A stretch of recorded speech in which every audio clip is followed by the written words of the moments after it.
My name is Hope Green.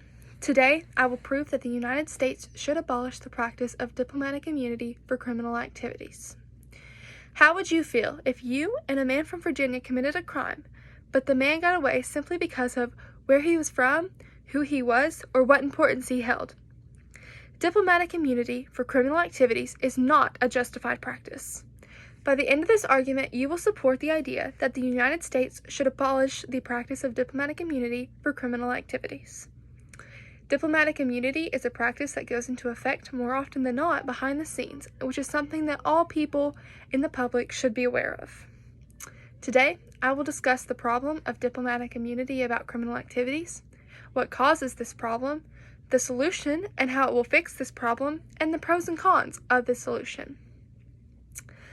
Diplomatic immunity creates a wall between powerful people and their wrongdoings based solely on the arrangement of appeasement between different nations. Diplomatic immunity is often misunderstood as being used as an excuse for all wrongdoings, when in actuality, it is just that one cannot be properly prosecuted or convicted. The stated purpose of diplomatic immunity is to facilitate safe passage of diplomats and promote amicable foreign relations between governments, particularly during times of disagreement or armed conflict. Said, and how far does diplomatic immunity go?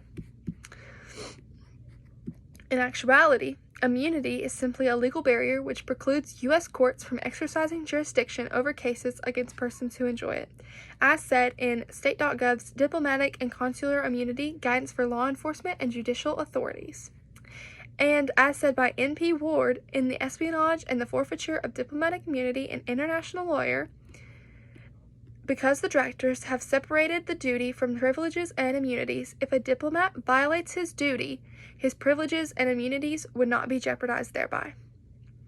The discomfort behind the scene of how diplomats are excused and treated is real, and there is a starting point to this problem. Diplomatic immunity is known to date back 10,000 years in practice.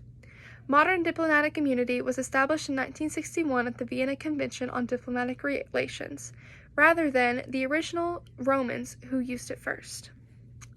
Since the 19th century, diplomatic privileges and immunities have gradually been extended to the representatives and personnel of international organizations or their families. Diplomatic immunity has been around for thousands of years, but there has yet to be a solution for the unfairness. The United States should be rid of diplomatic immunity.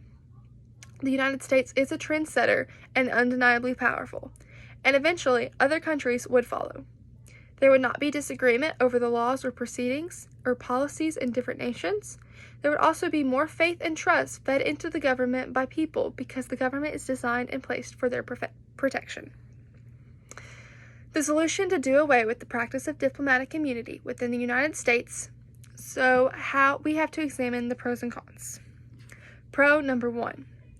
The United States, there would be more trust established by the people. There would be less confusion and conflict between proceedings and policies.